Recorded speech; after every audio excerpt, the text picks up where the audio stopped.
Hi, I'm Anna.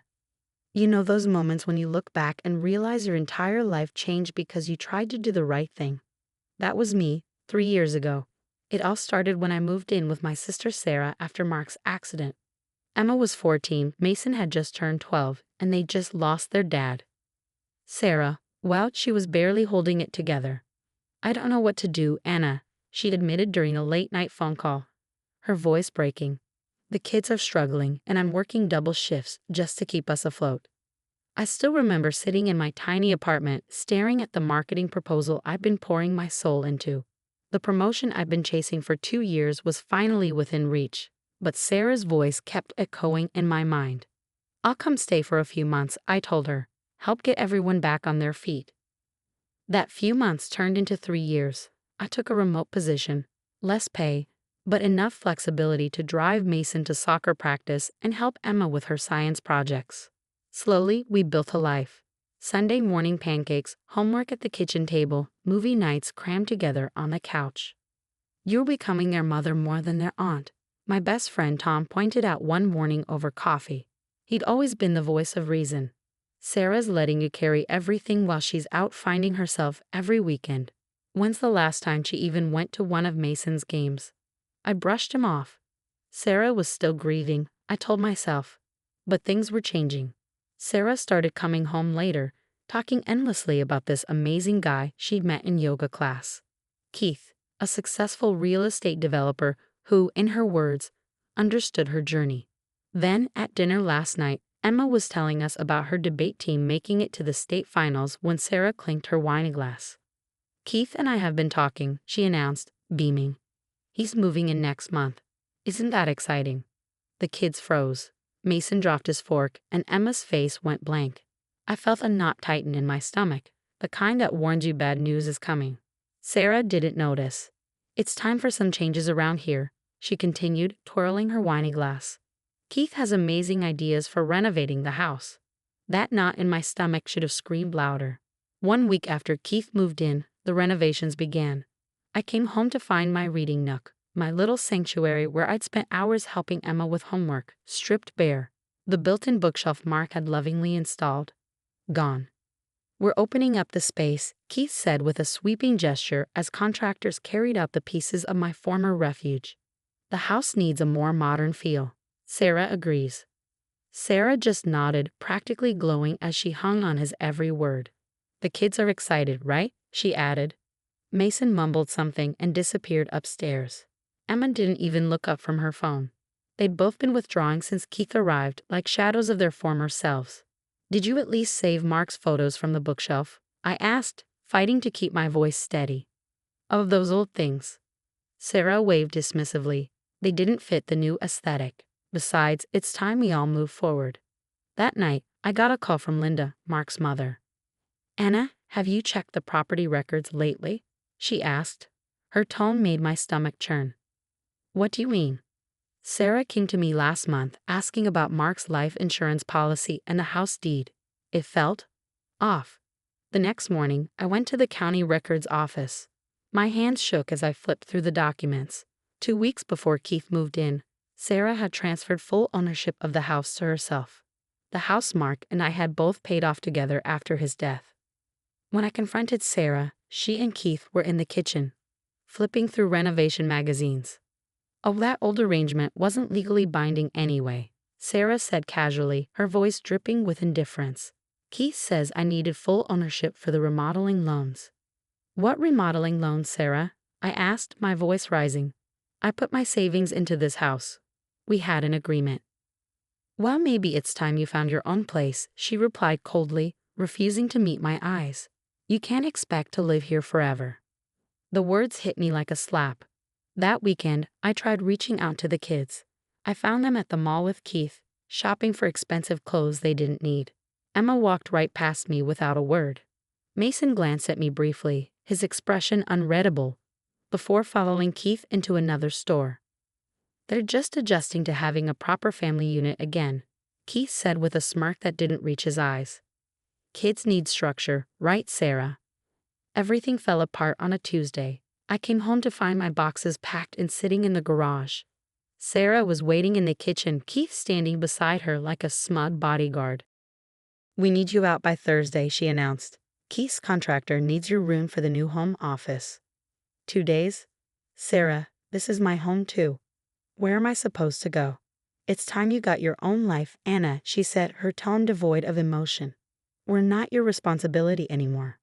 I stared at her, my sister, the woman who used to call me crying in the middle of the night, the woman who leaned on me through every storm. Now she couldn't even look me in the eye. "The kids need stability," she parroted, echoing Keith's words. "This is what's best for everyone." As I stood there, watching my sister choose Keith over her own family, I realized this wasn't just about the house.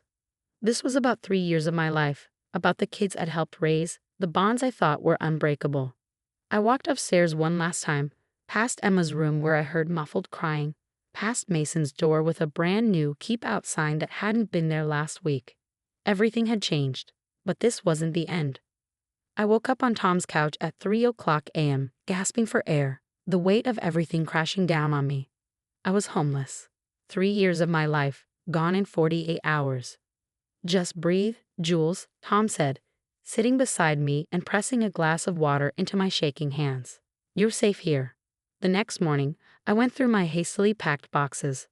At the bottom of one, I found the photo album I'd made for the kids last Christmas, pictures of Emma's first debate tournament, Mason's winning soccer goal, birthday parties, school plays. 3 years of memories. Around noon, the doorbell rang. Emma stood there, mascara streaked down her face, clutching a backpack to her chest. "Can I come in?" she asked, her voice trembling. She collapsed onto Tom's couch, words tumbling out between sobs.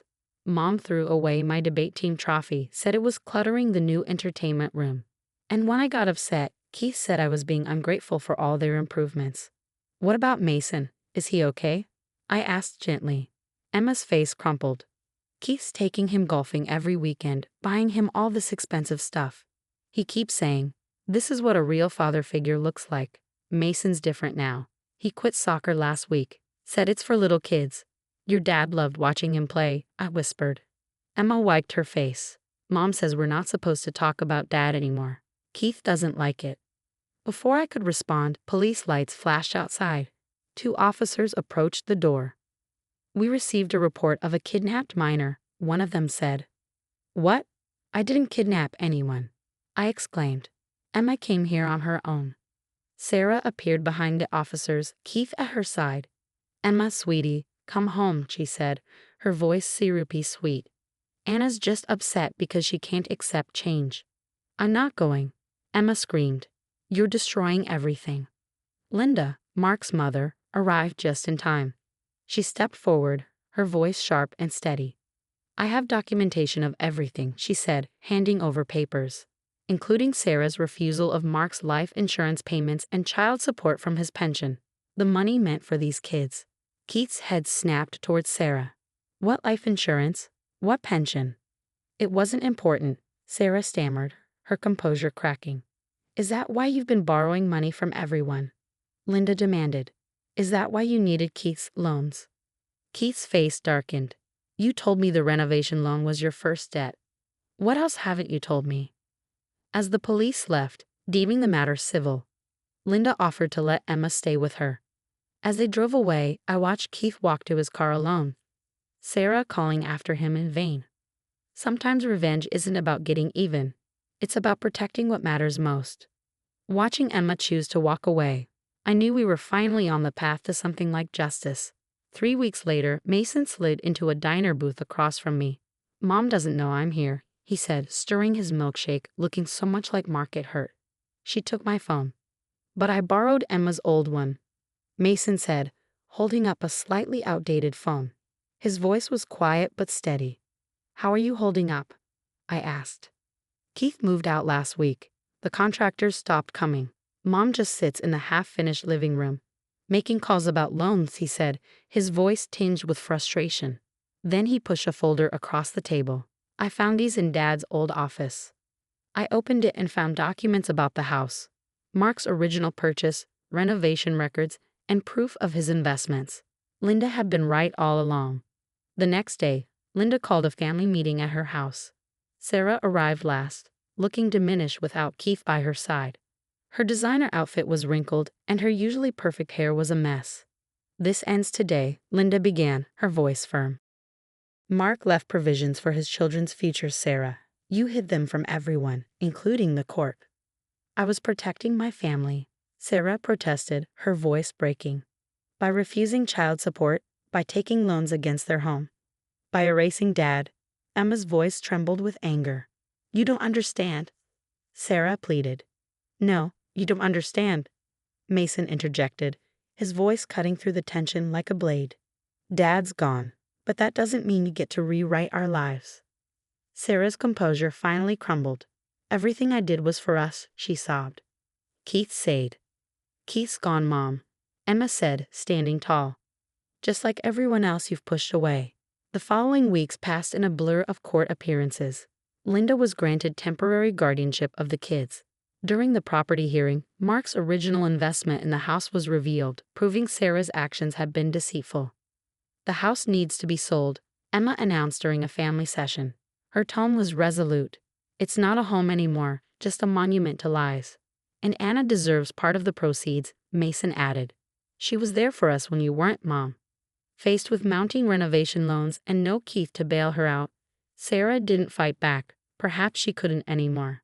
3 months later, I found an apartment near Linda's place. The house was sold, settling debts and giving us all a chance at a fresh start. Sarah moved into a small rental, taking on extra shifts to pay off her remaining loans. "Do you think Mom will ever change?" Emma asked one evening as we helped Mason with his college applications. He had rejoined the soccer team, and his athletic scholarship prospects were looking bright. "People can change," I replied, "but relationships have to be earned back, one day at a time." Linda brought out the photo albums she'd saved, the ones Sarah had tried to throw away. We spent hours adding new pictures alongside the old ones. Different faces, same love. Sometimes family isn't about shared blood or perfect facades. It's about who stays when the truth comes out, who helps you rebuild from the rubble of broken trust. Sarah is still working on herself. The kids visit her sometimes on their own terms. As for me, I learned that home isn't always where you start, but where you end up after the storm passes, and we're all better for weathering it together. That's Anna's story of betrayal and redemption. What would you do if someone you sacrifice everything for, your career, your home, your future, betrayed you? Would you seek revenge, or would you focus on protecting the innocent people caught in the middle? Share your thoughts in the comments below.